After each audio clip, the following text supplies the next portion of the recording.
Species. Unite.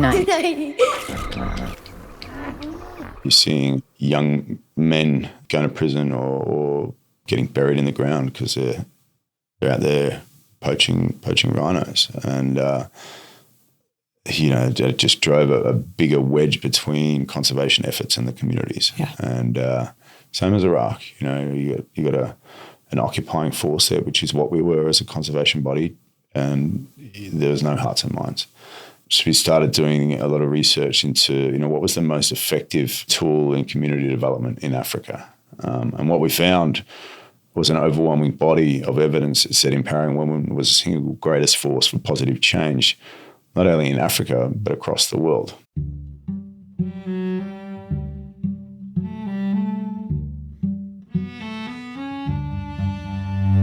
Hi, I'm Elizabeth Novogratz. This is Species Unite. We have a favor to ask. If you liked today's episode and you have a spare minute, could you please rate and review Species Unite on Apple Podcasts or wherever you listen to podcasts?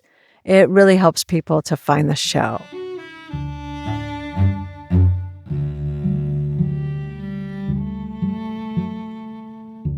This conversation is with Damien Mander. Damien is the founder and CEO of Akashinga. Formerly known as the International Anti-Poaching Foundation, Akashinga is a nature conservation organization. They create resilient ecosystems where nature, wildlife, and communities thrive together and will thrive together for years to come. Akashinga Rangers are Africa's first plant-based, all-women anti-poaching unit.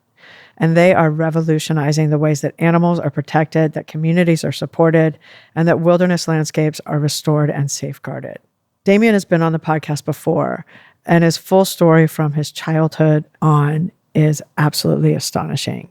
So if you haven't heard his first episode, go back and listen. You'll be blown away.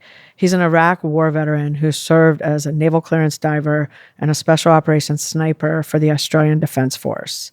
And in 2009, he founded the International Anti-Poaching Foundation, which later became Akashinga.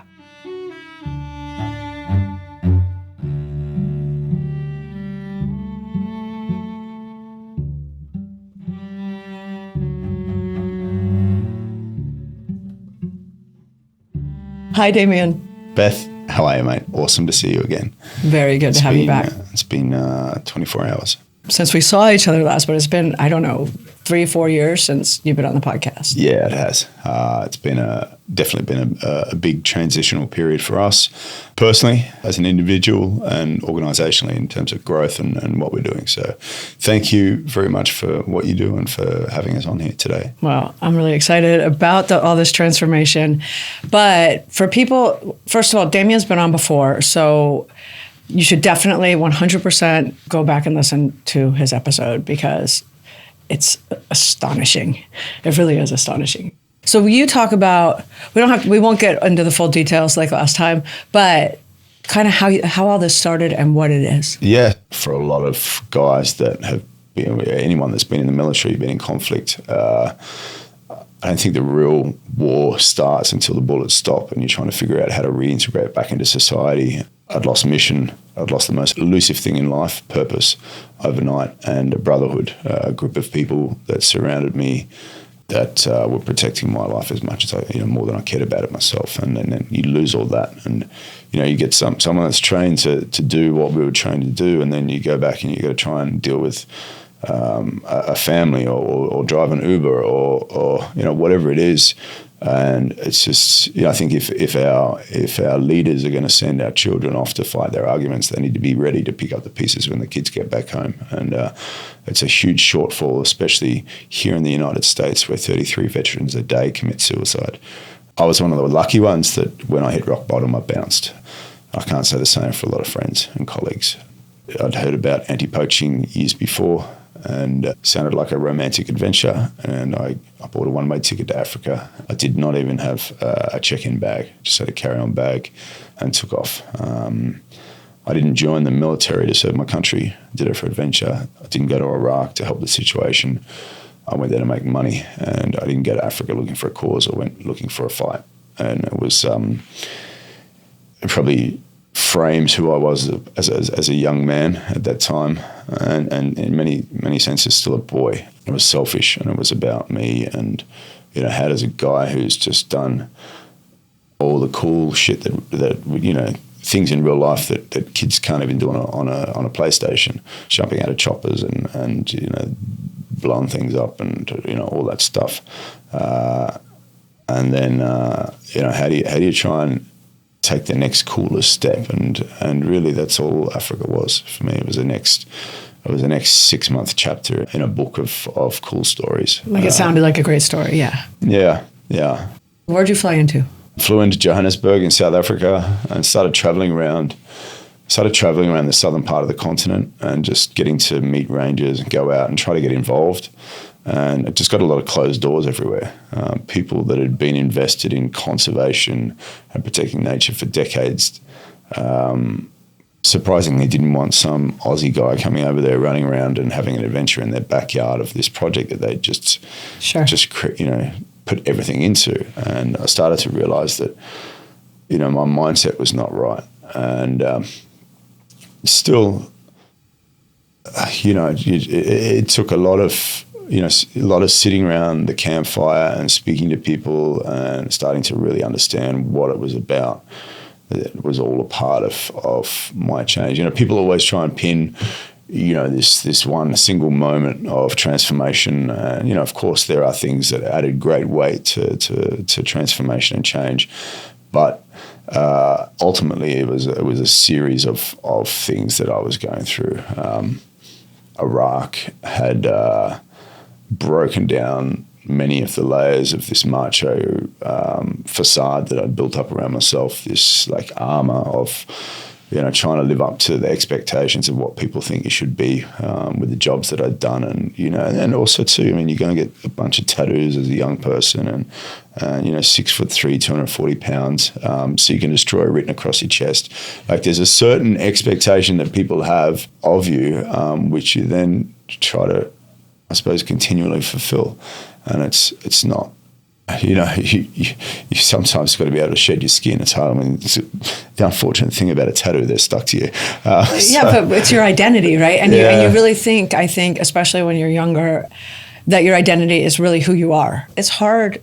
It's very hard to walk out, step away from an identity and into another. I was trying to fulfill that, self-written prophecy of who I was and how tough I was. But I started, there was a couple of things that happened. One was, eventually in Zimbabwe, I got to start with an anti-poaching unit, working with a team that just didn't have the right equipment, like many teams, or any leadership. Or I think the most important thing too is just time. Spending face time with these people, these rangers that are out there doing a job on behalf of a global community. I'd just come from Iraq. We had any resource we wanted all day, every day to try and get us home safely, or pick up the pieces when things didn't go to plan. And here you see this team of rangers that are out there dedicating everything to just being the last line of defense against elephants and rhinoceros that are being targeted by organized crime syndicates, crossing international borders using heavy caliber rifles, automatic weapons, coming out to kill this, an animal the size of a truck, killed for something you can hold in one hand because someone on the other side of the world wants to put it on their desk. And the combination of these two things is like, okay, this was an intersection in my life. Here I was trying to have an adventure on the coattails of the Rangers' hard work. And when I reflected on who I wasn't happy with what I saw in the mirror. They were really inspirational to you in the sense of their whole lives. This is what they lived for. These guys. Yeah, they forced a self-interrogation on myself. They're fighting for the heart and lungs of the planet. They don't even have boots, and here we were fighting for resources in the ground and dotted lines on a map in Iraq, and anything we wanted, and it didn't add up. And I had two things at that stage. I had money, and by everyone's standards, wasn't millions of dollars. but it was something. And I had a certain set of skills that I thought could be useful to these rangers that were, didn't have the right training, didn't have the right equipment. And there was a ranger named Orpheus who started taking me on patrols and teaching me about the bush and nature and animals and how to behave around certain, very dangerous animals in an industry where the biggest threat is not the armed poachers they're trying to stop. And so in 2009, I were on patrol with Orpheus and his team, and we came across an injured buffalo, a Cape buffalo, not to be confused with the water buffalo. This is, one of the most dangerous animals on the African savannah. And she had a back leg caught in a wire snare. She'd been there for 3 days, according to the rangers, and she'd ripped her pelvis apart. And you could hear the bones crunching underneath her skin. She had to be euthanized. When they pulled the trigger, she started to give birth to a stillborn calf. That was, it was like a rebirth for me, but if I'd seen that a decade earlier, my eyes would not have been open to that. It's just another statistic, it's another animal, and I say this as a former hunter. I've seen and done worse to animals. And after Iraq, I never hunted after Iraq because I knew what it was like to be hunted. And seeing what was happening to these animals, it made me, really reflect. They don't want a car, a house, a bigger paycheck or anything. They just want to live, and we as humans continually take that away from them. My mum had power of attorney over my real estate portfolio in case I, didn't make it home from Iraq.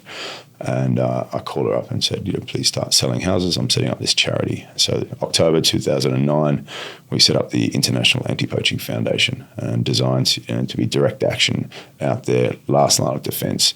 Good guy with a gun out there protecting these animals. And this is Zimbabwe? Zimbabwe, yeah. It started off as a one-man show, myself, going out there each day training rangers, which is where I thought I would spend the rest of my life, just out in the bush. I'm just putting all my own money into it. Didn't really give much thought to the back end of running a charity and, throw the occasional receipt into a shoebox and just, and it comes down to doing your first annual report and accounting and the bookkeeper's like, where's all the receipts? I'm like, well, I've got a couple here, I've got a few plane tickets and this and that, but it was all my own money, so I didn't really care. And then I thought, hang on, the money's going to run out. And so I need to start getting all of that sort of back end stuff, the back office of running a charity. I didn't even know what the letters NGO stood for when I first set up the organization, but I had to get that right. And, we expanded the organization over the coming years. We registered in Australia to raise funds and started to grow geographically, organizationally, taking on bigger and more challenging jobs. When you say bigger and more challenging jobs, like, what do you mean? So going from just training rangers in Zimbabwe to overseeing the entire management of security operations that were a part of conservation. And for many years, I thought that was conservation. You go out and just defend these animals. Right. It wasn't until years later that I understood conservation is not a conservation issue. It's a social issue. And to have a scalable conservation outcome, you need to put the social impact first. We just didn't know how to do it. It was a program in Mozambique. We were based there protecting the eastern flank of around a third of the world's remaining rhino population at the time in Kruger National Park. It was responsible for about 70% of rhinos that were being killed on the planet each year. And there was a piece of land that separated where most of these poaching syndicates were operating from in Mozambique and where the rhinos were living in Kruger National Park. And we went into that piece of land, did a deal with the government and set up what essentially became a ground level offensive against the local population. And we scaled that operation up. We had helicopters, drones, canine attack teams, bigger fences and more guns. And we were very successful. We managed to drive a downturn in poaching, a downturn of incursions from Mozambique into Kruger, where about 75% of the poachers that came through into Kruger National Park came from Mozambique. We drove that downturn from Moz from 75% down to 30%. So, we got a lot of kudos. As you know, I spent a lot of time on the road giving lectures around the world and about conservation, about animals, animal rights, the environment, whatever the narrative is at the time, you can pivot and centralize it around what we do and personal and organizational story. But I would get up and talk about, I would say, look, don't think of what we're doing as the solution. Think of us as like a paramedic. We're trying to stop the hemorrhaging. We're trying to get the situation to the operating table. Otherwise, there's going to be no rhino left. We were actually waiting for someone with a better solution to come along and fill the gap in what had become such a huge divide between conservation and the communities that surround these areas. On a continent that's going to have 2 billion people on it by 2040, it would be people that decide the future of conservation, not bigger fences and more guns. While all this is happening and while you're building and evolving, how does it come to you that we don't have to just stop poaching, we have to change everything? I started doing a lot of research. It would keep me awake at night. You're seeing young men going to prison or getting buried in the ground because they're out there poaching rhinos. And, it just drove a bigger wedge between conservation efforts and the communities. Yeah. And there's only so many times you can look into the eyes of a woman who's lost a brother or a husband or a father or an uncle. And then expect that we're going to have some sort of relationship with that community. And it was the same as Iraq. You got an occupying force there, which is what we were as a conservation body, and there was no hearts and minds. So we started doing a lot of research into what was the most effective tool in community development in Africa. And what we found was an overwhelming body of evidence that said empowering women was the single greatest force for positive change, not only in Africa, but across the world. And that for me was a bit of a surprise. Don't say that in any sort of intentionally derogatory way. I just didn't know. Well, because it's rare. Yeah, it is. In this sense. There's all these papers in different industries that we're getting ahead by getting more women on the boards, more women in management, more women with career paths, more women as CEOs. And we looked at conservation where women were outnumbered in an operational role at a ratio of up to 100 to 1. So they weren't being given access to the experience necessary to be able to genuinely rise up into management positions. So we thought, what if we could take the largest line item in our budgets, which was salaries, and instead of training and deploying men and paying men those salaries, what if those dollars were invested into women? And so the question, the final question was, could women be trained to be wildlife rangers and do it successfully?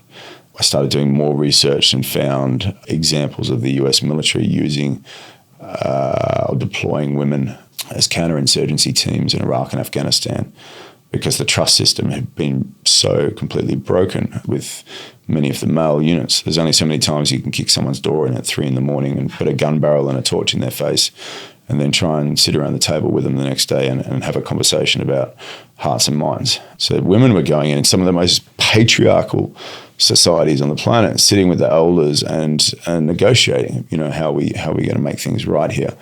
And so I thought, okay, so that was a good example. And then the article was written in 2015, but I didn't read it until early 2017.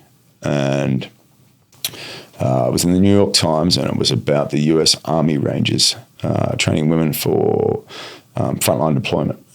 And it's a nice story. For us, it was almost a catalyst for, all right, we're going to go ahead with this. But for me, it was personal because a decade, almost to the month, in reading that article in northern Baghdad, we were on a mission, and our convoy had been hit, going through a checkpoint. There were a couple of people killed at the checkpoint. And as we pushed through the contact zone, we were quickly surrounded by local militia. And I was sitting there with a Dushka anti-aircraft gun, basically, at my head. And we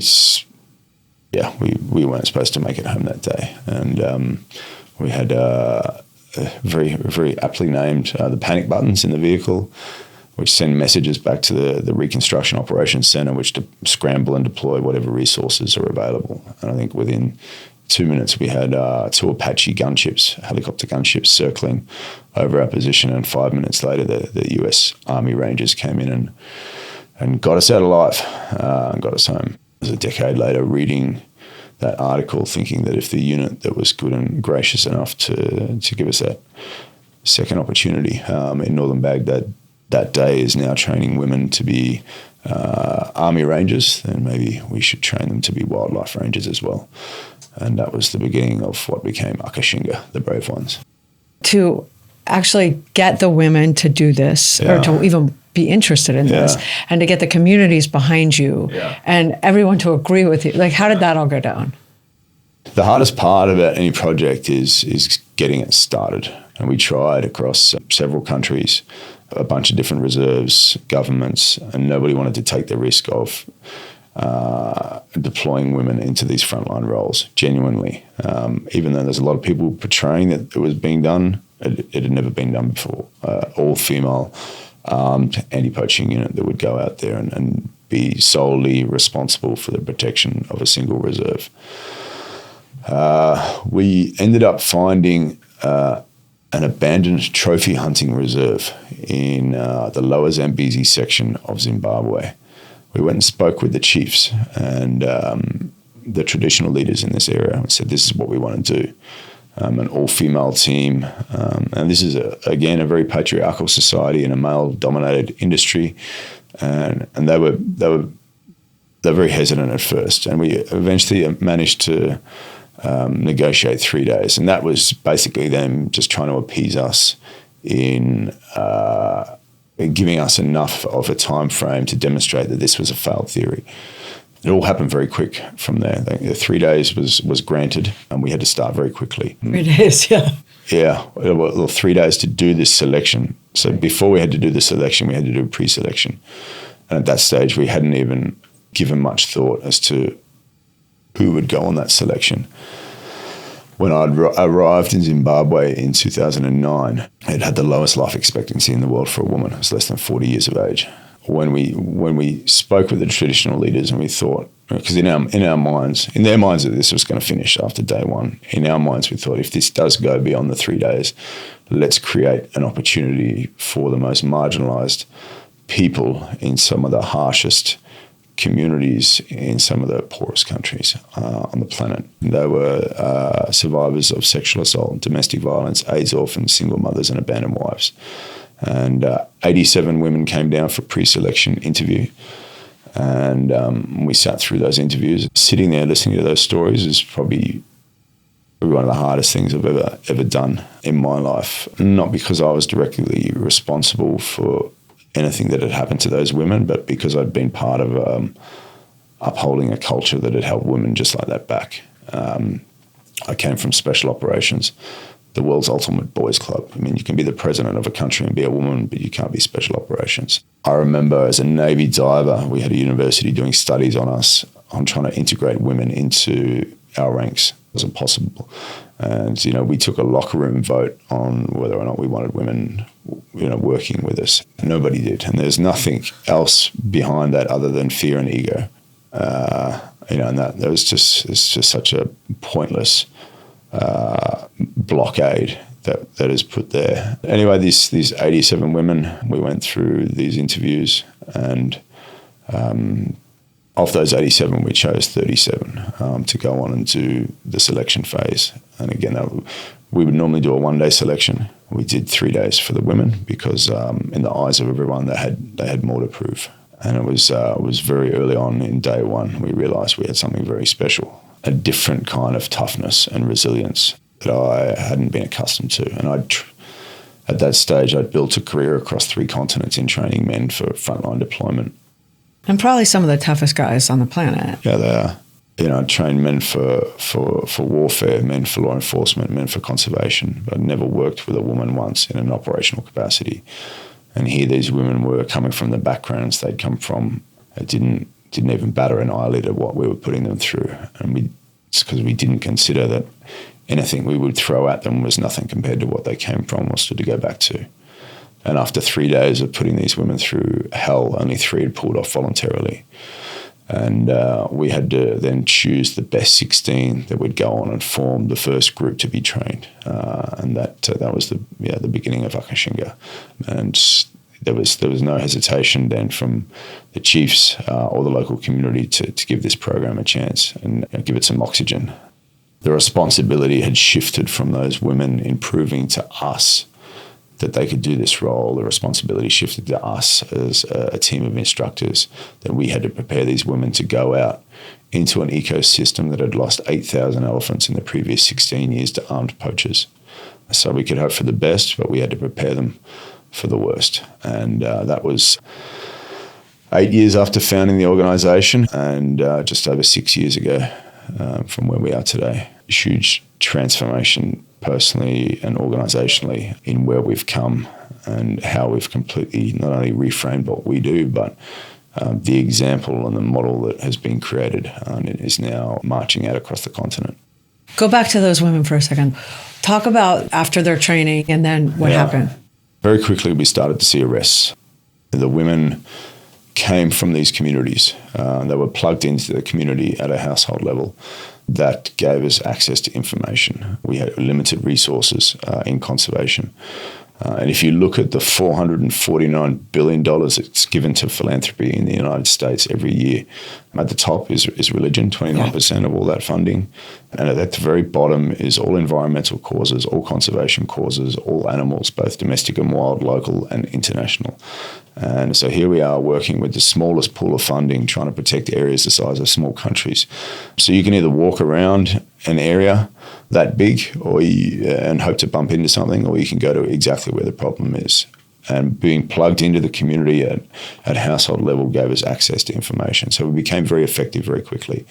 The confidence in the women grew very quickly, and we started to see a form of social re-engineering that was taking place, where the perception of what these women were capable of in terms of performing one of the toughest, most respected jobs on the continent, taking place in some of the most harshest remote locations.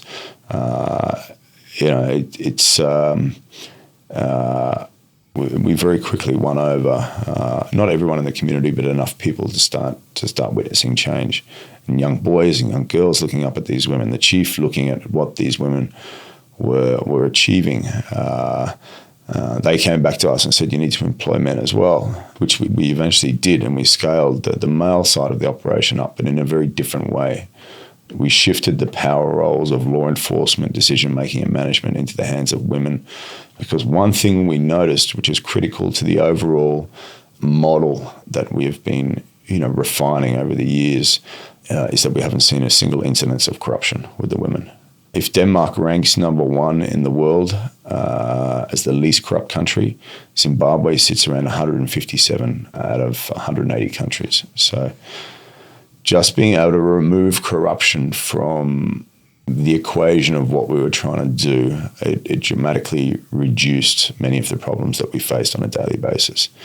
And historically, we would employ men from hundreds of miles away, group them up and send them in to protect an area from the local population, protect them from an area that they'd had historically been ejected from to create these nature reserves, because Westerners had come over there and hunted these animals to the point of extinction and decided, oh shit, these guys have been living with these animals for tens of thousands of years in harmony, and now we've hunted them towards extinction. We need to set up parks, put fences around them, and call them protected areas. We've got these groups of men that are now protecting these areas that had come from miles away, so they weren't influenced by the people they grew up with. And this might sound familiar to the mistakes we made in Iraq, this conflict. But not only that, the money that we were paying as salaries was not going back into the local community. It was being dispersed around the country as men took what was left of their salaries home. And so as we scaled this program, we didn't have to employ from hundreds of miles away. We could keep employing directly from the local community because corruption wasn't a factor that we had to worry about. And that shifted the economics of what we do. It took the largest line item in our budget and turned it into a direct investment into the community at household level into the hands of women. We were able to look at what trophy hunting had put into this area in the previous 2 years before it failed, and then look at what we'd put into the area in terms of investment over the next 2 years of our operation.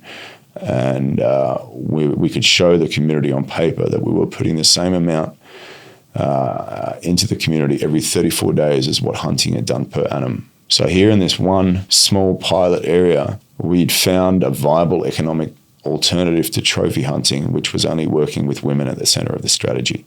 The second thing that we saw in this law enforcement context of what women were now doing and doing very well was a natural de-escalation in tension in what would otherwise be potentially conflicting situations. So women, instead of having a firefight or a shootout, were talking the situation down. And it's, as a guy with a background in counterinsurgency warfare, it's interesting to think that that you can have a conversation with something before you blow it up and have a better outcome. But what I identify with women in this role is a different value system. We found something far more powerful than biceps and bullets, and that was relationships. It was relationships that were driven by the women that had come from these communities, raised in these communities, and they were raising their own families in these communities. They knew every community member. And all of a sudden we realized we don't need helicopters, we don't need drones, we don't need all these canine attack teams and military-grade hardware. We had relationships. To reflect, you've got a small group of women that achieve what very few armies or police forces in history have been able to do, and that is win the hearts and minds of a local population. So we went from being inside a reserve, looking out, saying how we're going to defend this area, to being outside the reserve, looking in, being shoulder to shoulder with the community, and with a community that was becoming increasingly motivated to want to protect this area because they started to see all the social impact that was happening. The social impacts came because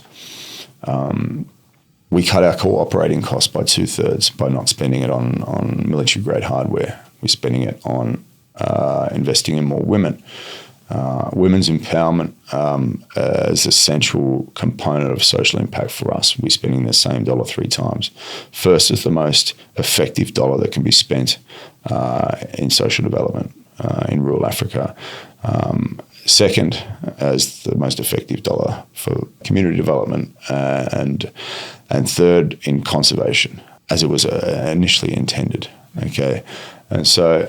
And then the bottom line then triple geared because women spend 80 to 90% of their salary on family and local community versus a male that spends 30 to 40%. The money that we were saving on not buying all this hardware, we started spending it on schools, building kindergartens, rebuilding secondary schools, getting teachers into positions where there were no teachers, getting scholarships for underprivileged children, equipment for schools. We started helping to rebuild local clinics, getting registered nurses into these clinics in places where women are delivering babies under candlelight with no drugs. And the difference between life and death, it might be a few dollars on some drugs or basic equipment. Putting electricity into local clinics, putting water into local clinics and local schools, putting water into local villages. Whereas, it's like, we'd never done this, so we didn't understand the repercussions, the positive repercussions. Most people don't know that if you don't have a water hole there to collect water, that young girls are walking up to 8 miles in the morning and in the evening to fetch water, most of the young girls. So that means they're dropping out of school. It means they're vulnerable to sexual assault early in the morning or late at night when they're collecting water. And it means that they don't have an opportunity for progression. And it started to seem like every dollar we spent on community development became $1 or $2 less we had to spend on law enforcement. And this holistic model started to come together. And it became not just a holistic model that was really working in this initial 90,000 acres in the lower Zambezi section of Zimbabwe. It became something that we could really scale out across the continent. And you start with 16 women. How fast does it grow?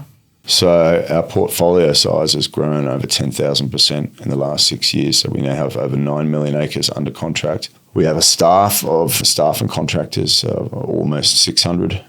And that's everything from male teams that are doing construction and road labour and firefighting to females, which make up the majority of the law enforcement component that are out there protecting these areas. Of course, a huge logistical machine that supports the tip of the spear, these rangers that are out there. But we went from being an organisation that focused on just doing one component of conservation to completely flipping everything and say, how do we have the greatest social impact to be able to achieve a conservation outcome?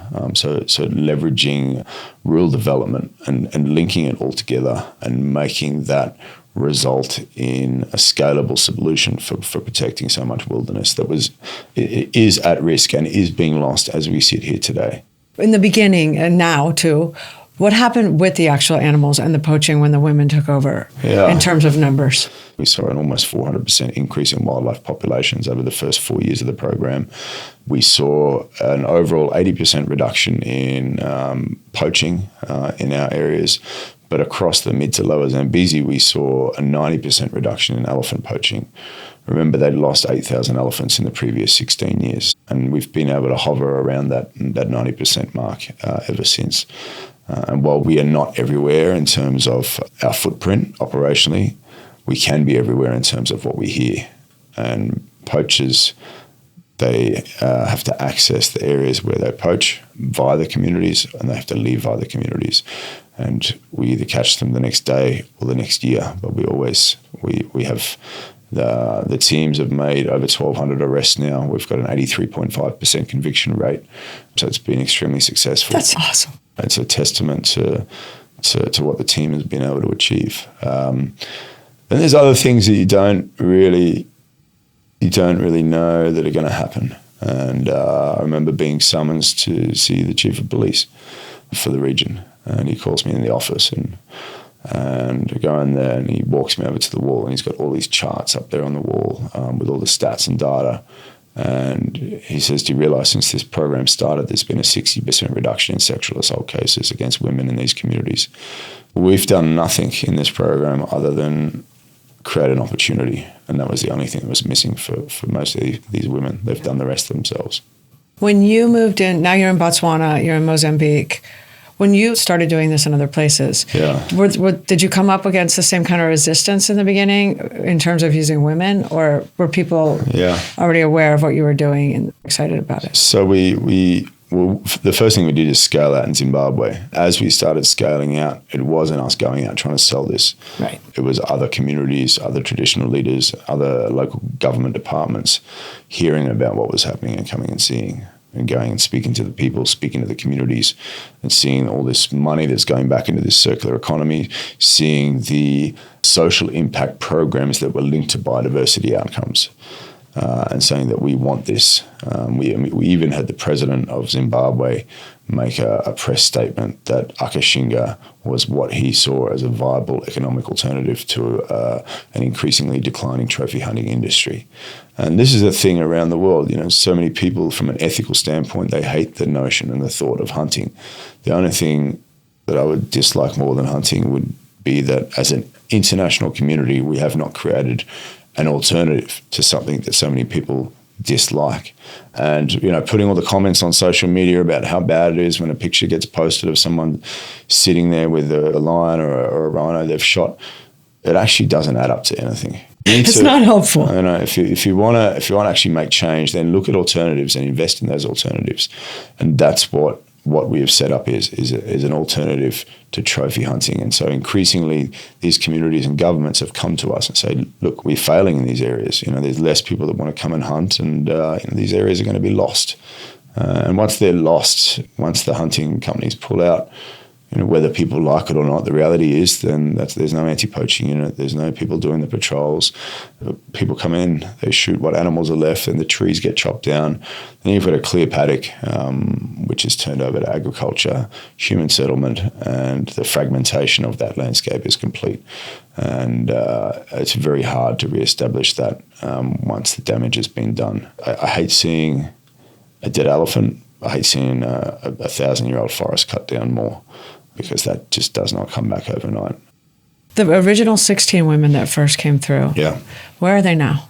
The stories of some of these. You don't have to do all 16. The thing is, each woman's got their own story. And of those first 37, I think we ended up training 2 groups of 16 were trained. So from those first 2 groups of 16, some of the stories. I mean, Nuradzo Hoto, she's just finished a Bachelor of Science. She was last year named the International Ranger of the Year by the IUCN, and she went up and spoke in Rwanda to receive that award, the highest accolade that any ranger can receive.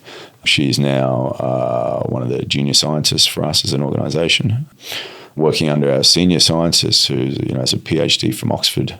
She owns a piece of land and has built a nice house right next to the school that she had to drop out of at the age of 15 when her father died.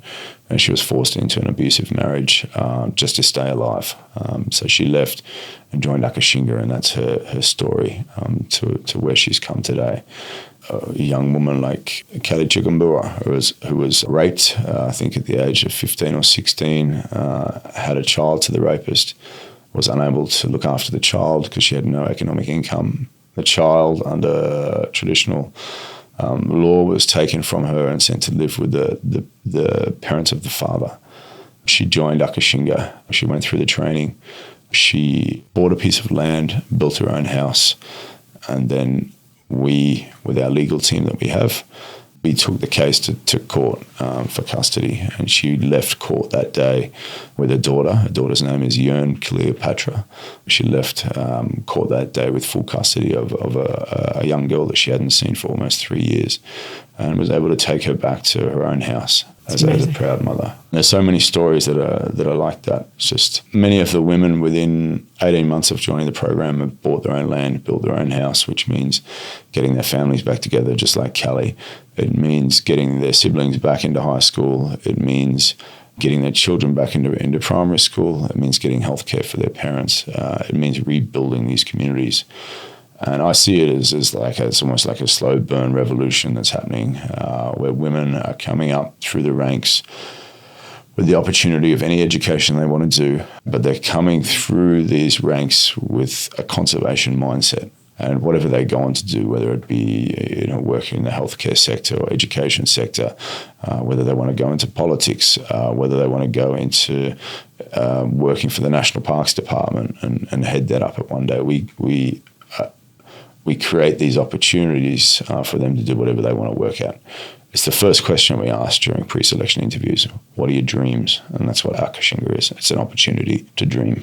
That's awesome. Did we miss anything? I mean, we can talk about the vegan side of the program.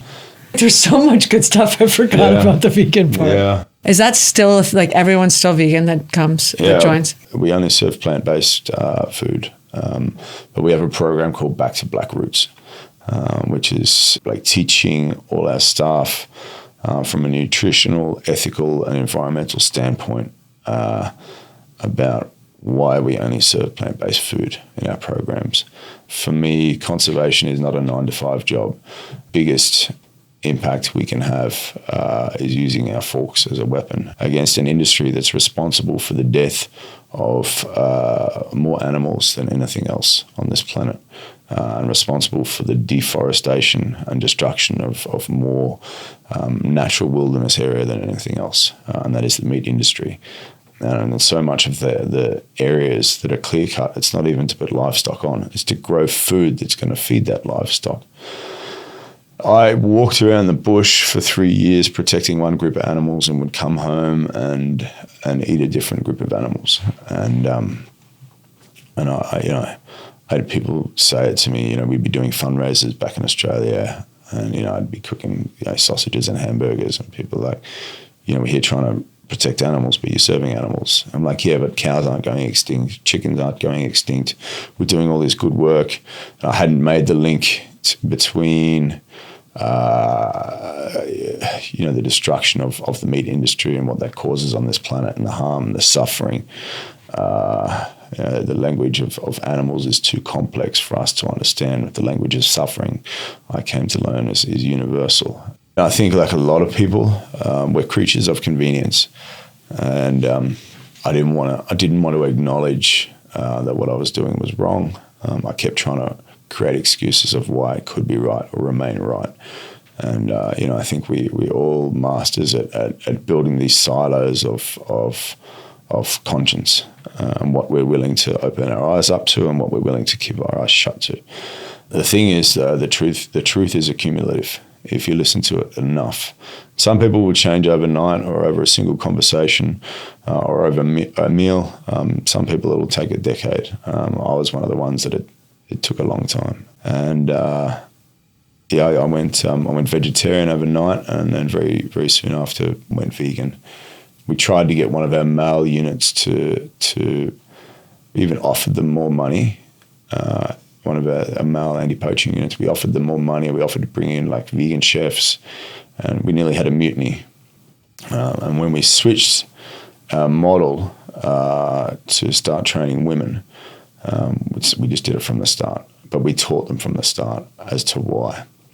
And Back to Black Roots, this program not only teaches the women, but it teaches them how to teach their families, and how the families can teach the communities, and how we build ambassadors about a plant-based diet and what it means for nature, for what we all stand for. The only difference in the level of suffering that a rhino can experience in comparison to a cow is the level of suffering we accept in our own minds.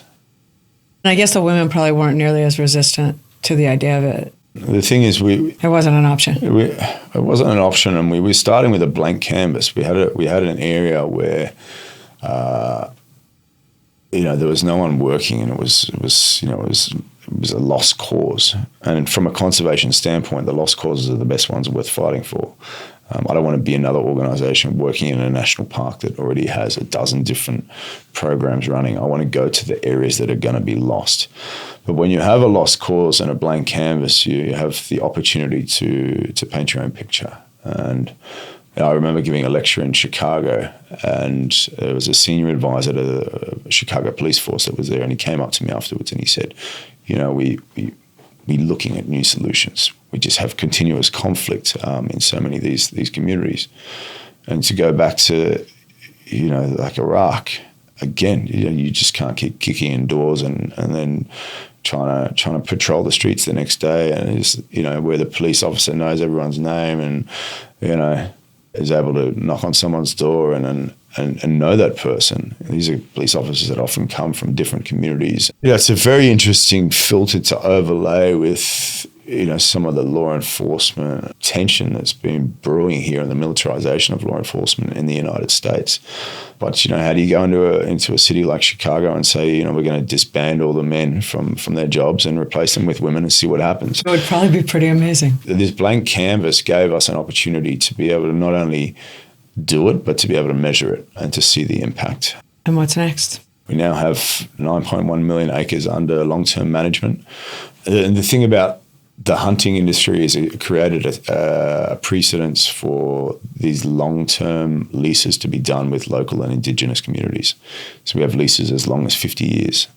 So we're anchored into these landscapes and into these communities to be able to continually do these social impact programs and combine them all together and leverage them to create these nature-based economies.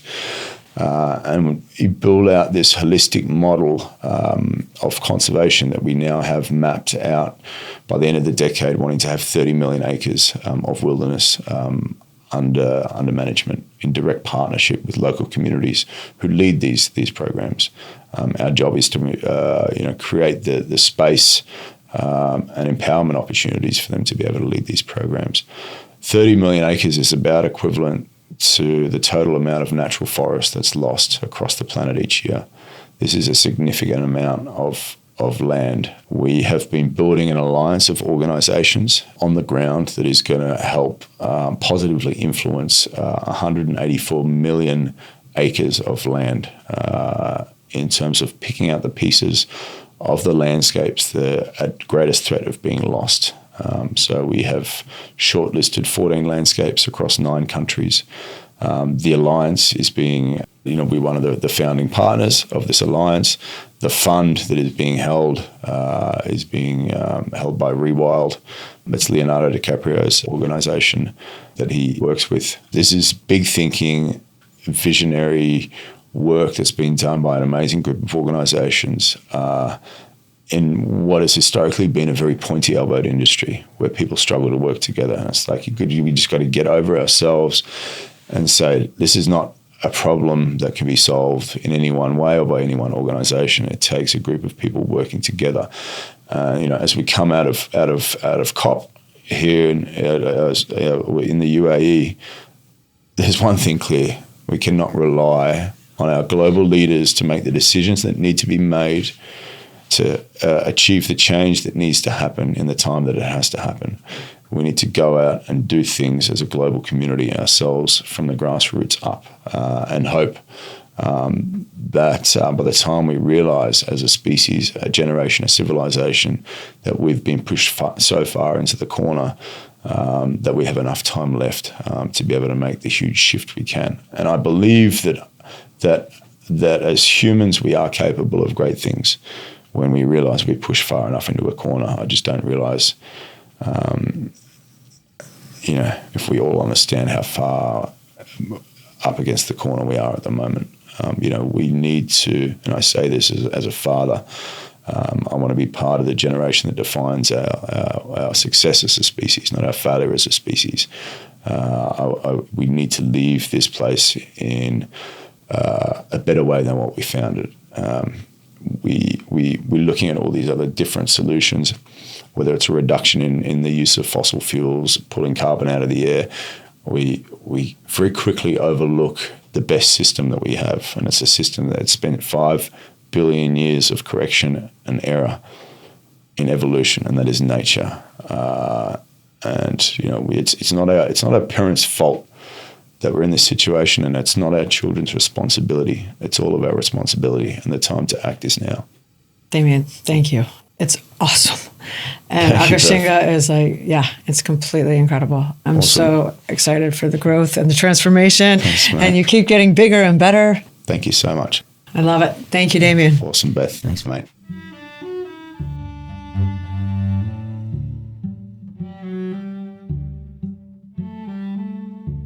To learn more about Damien and to learn more about Akashinga, go to our website, speciesunite.com. We will have links to everything. We are on Facebook and Instagram at Species Unite. If you have a spare moment and could do us a favor, please rate, review, subscribe on Apple Podcasts or wherever you listen to podcasts. It really helps people find the show.